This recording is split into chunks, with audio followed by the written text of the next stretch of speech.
Welcome to Motivation with Marissa. I'm Marissa Mitchell, and today we have a sisterly reunion, some 47 years in the making. Joining me now is Joyce and Barbara Adams.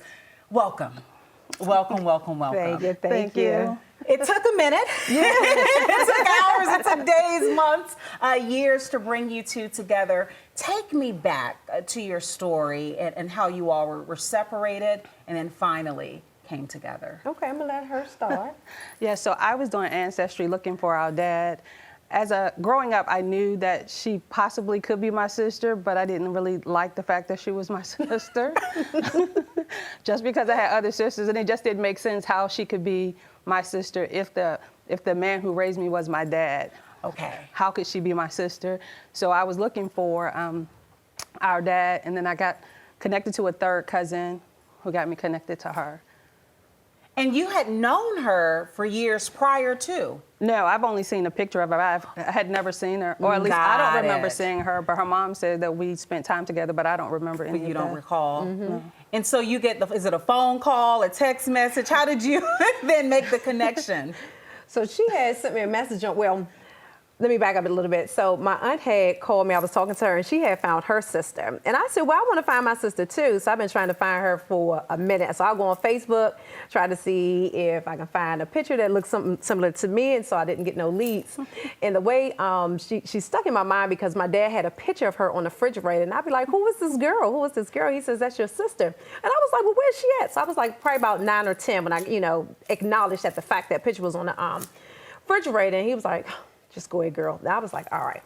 And so my aunt had called. She said, well, we think we found your sister because my cousin, what was her name? Thomasine.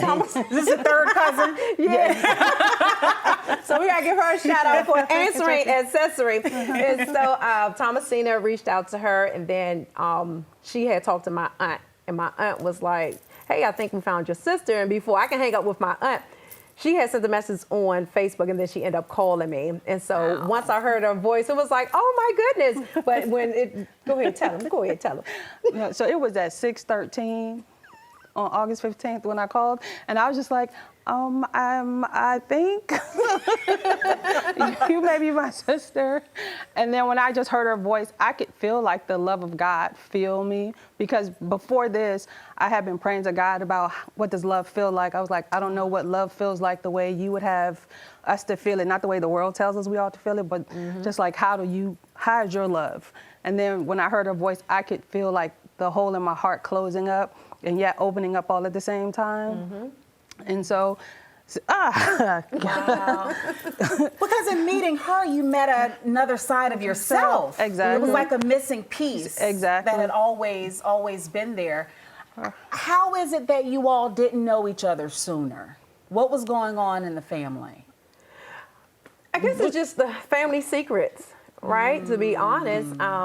Because even when I asked Dad when I was like 9 or 10, it was like, just leave it alone. And so just knowing that I knew that she exists, but I don't never remember meeting her. But my mom would say that she would come to the house and that she did get to spend some time with us, but I was a little baby, so I don't recall.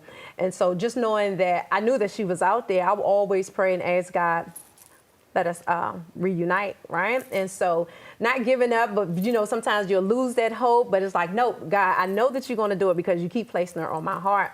And so to get that phone call, it was a blessing. And we have been like two peas in a pod, twins. I mean, it's just that divine connection. We can't even begin to explain it. I mean, we say the same things at the same time.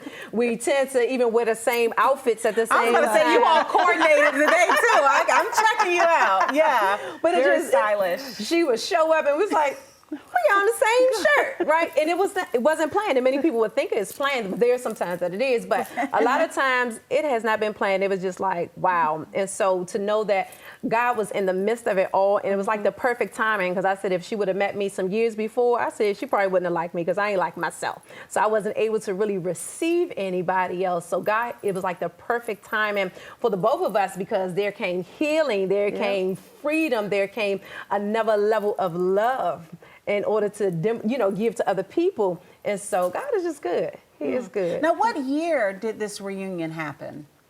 22. Oh, so this is still fairly recently. Yes. Fairly recently. August 15th, 2022. Wow. And so when you see her face, the in face-to-face interaction where you like, oh my gosh, my eyes, my nose, because that's what the lips, I see it. So I mean, did you have a moment where you're like, I'm looking at myself? For me, it's like, that's where I get my nose from, because I'm always like, who has my nose? Nobody in the family has my nose. Like, where did I get this nose from? Yeah, and when I look at her, I just see our dad. She looks so much like the dad, so I was like, well, you know, we're twins. And I love, too, that you all didn't harbor any resentment, because there are a lot of people who do. Yeah. To the point they don't even take the time to find the sibling, the parent, the child that's out there. What's your message to people who are watching this story and have their own that they haven't really tapped into? Okay, I'm going to let you answer first. Well, what I always tell people is not to be connected to the answer that you seek, but to the answer giver. So as long as I was connected to God, regardless of what the answer was, I knew it was going to be fine, because he works all things for our good. So I knew whatever the answer was. When I found out that our dad had passed away, it was like finding out for the first time, although it's been years for me. So it was like having to grieve that. And then she'll tell me stuff about him. So, and then I end up crying. And I'm like, I'm not telling you nothing else. You're always crying. I'm trying to make you feel good, but you're always crying. But I was like, come on, you can lay on my shoulder now. But you're going to hush it up, because he's in a better place, and you got me. Was it hard? Because I take it he didn't see this reunion before he passed away. No. Is that a tough pill to swallow? For me, it is. Yeah. It's really Yeah. tough for me. Is it tough for you? I would have liked for him to been a part of the reunion, so that she would have been able to get to know him for herself versus going through me. And so when she has her moments, you know, I give her her moments. I give her a second, and I be like, no, you're gonna pick that up, Yeah, because you straighten know, up. yes, I said you are a lot like him, and so we just gotta go on with what the Lord is, you know, put in front of us, because we can't go behind us. And so even with that question, I would tell the people, our parents really didn't know what they was doing when they was growing up. And so we can't hold them accountable. And let me say, some didn't know what they was doing. So they was kids themselves. And when I realized how old they were when they had me, my mom was like 22 and dad was 23. They was kids themselves. And so then I sit back and I look at myself. I was a young parent. I didn't know everything. And so, but I thank God that I have learned in that manner, right? So it's like, I can't hold anything else against them, because again, they just didn't know. They was babies themselves. And so we got to forgive, and we just have to love. We have to give love. Yes, and then reclaim the time. Yes. Because, I mean, it would have been so unfortunate for you two to finally come together but not get past the unforgiveness and all the guilt, shame, those type of negative feelings that come along, and then you lose out on more of the connection that you could have had. But, I mean, ultimately, you all made a different choice, and it worked out. And when you talk about time, God has redeemed the time. It is like we did not miss no years growing up. You would think that we grew up all our lives together. Yeah, and most people think that. Yeah. Well, practically in the same region, at least. Yeah, we've lived very close in proximity. Even growing up, we were always close in proximity. That's like, crazy. But never ran across each other. never like our dad lived up the hill from my mom. Yeah. And never knew. But they knew where each other was. No. What? No. That is incredible. Nope. So you all definitely crossed paths. You just didn't know. No. You just didn't know. I'm clearly. sure we have. Well, she wasn't in the same place as I was, so I don't know. We crossed paths. Just walking down the street. We may have walked down the street past each other. a hopscotch double dutch or something. You never know. Now, teen years onwards, I don't know. It was like, woo! But I had the opportunity to meet you, at an event. Yes. And you told me about your sister and this whole story, and that's how you ended up on Motivation with Marissa. What gave you even the oomph to come up and to be so vulnerable with me, having never met me before, Right. and wanting to share your story? So when you said you was giving your testimony and you was talking about TV, and I was like, man, I gotta connect with her because I have a passion for, TV sharing testimonies to give people some inspiration, to let them know that there's life. There's life after the trauma, during the trauma. It is time to live. And you said something that sticks with me. You said you don't have time to be afraid. Yeah. Oh, I did say You that. said I don't have time to be afraid, and then you also said go after it, and you said keep going. You said don't give up. You said it in something in alignment, and it was like don't give up. If nobody respond back, reach out again. And so that has stuck with me. And when I reached out to you the first time, I said, I'm gonna give her a week. That's what she don't respond. I said, if she don't respond back in a week, I'm gonna reach back out to her because that's stuck in my mind. And then when I tell you, when you say you ain't got time for fear, what I say all the time, That's what we we ain't say got all time the for no time. fear. But that was divine alignment then. Yes, I said, we don't have time for fear. I'm showing up, I'm reaching out to other people, they don't respond back. I said, I'm gonna keep on pressing. And so you sparked a fire in me. Hey, you know, you just made me remember because I was speaking with girls at a church in Fairfax, and I was talking about a time that I got a breaking news assignment at a smaller station, one of my former stations, and I went and I did it, and management, they were happy with my work. And people asked me, well, gosh, you just got into this thing. Did you get tired? Did you get nervous? And I said, well, I didn't have time to be afraid because I went straight into work mode. It's true. And I think, too, like if there's something you want to do and something that God lays on your heart to do, act now. Yes. Because you never know who it could impact.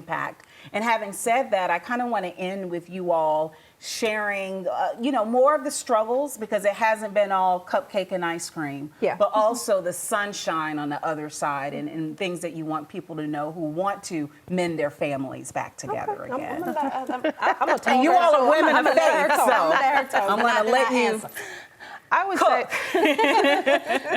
you have to be willing to forgive people. Like when I realized that my parents were very young, much younger than when they had her, but they were young. And so if I think about when I was 17 or 18, how I went through life, I can't expect them to be, to do what I would do at 50 when they were 18. So most of the time when we first met, it was like, well, they should have did this and they should have did that and they should have said this, but they were young.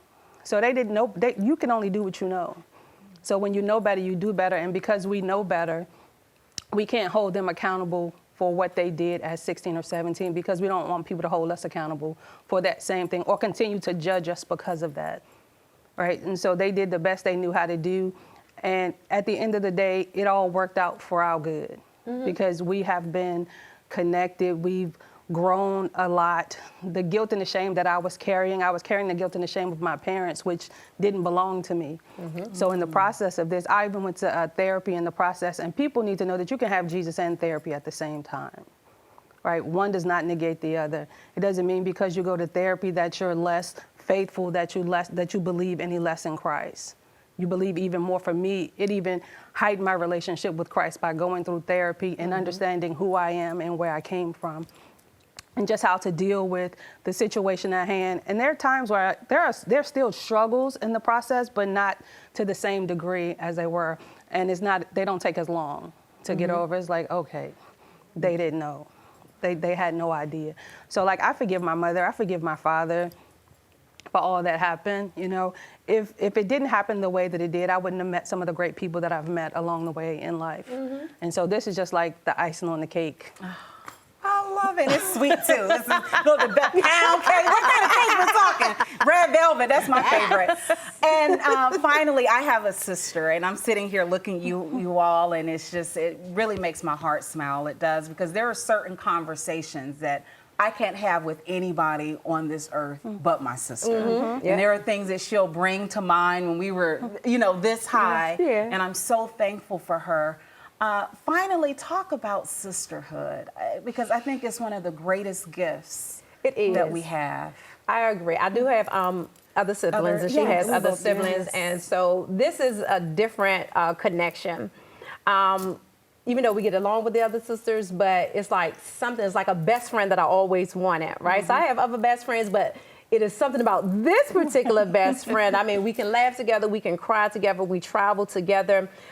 We can be honest with each other. Communication is the key. And I know some things that I say, she be like, girl, be quiet. She don't like it, and vice versa. But because a lot of times we don't like to hear the truth, but when the Lord tells us to say a hard thing, we say a hard thing. We have not had not one argument. So I tell people, you can be in a relationship with your sister, with your family, and there doesn't have to be an argument. It's all about communication, the way that we communicate. So for me, it's just been beautiful to have a sister, a minister, right? a best friend. We pray together every day, every morning. And without Aunt Donna, it's been a blessing. It's been a blessing. So yeah, sisterhood is amazing and it's beautiful. And I tell you, if there's anybody out there have any all with their sister, mend it. Because life is too short. It is truly too short, and we all just need to show love. We all have our differences, and it's okay to have your differences. And just come back together and just love. Look, you got to have different ingredients to make that cake we just talked about. You need it all to make the final product. Thank you all so much. It's clear to me that you're anchored in faith, anchored in love, most importantly, too, and that's what's going to keep you all together. Joyce, Barbara, thank you for sharing your story. Thank you for the opportunity. Absolutely. Yes. This has been great. Yes, a blessing.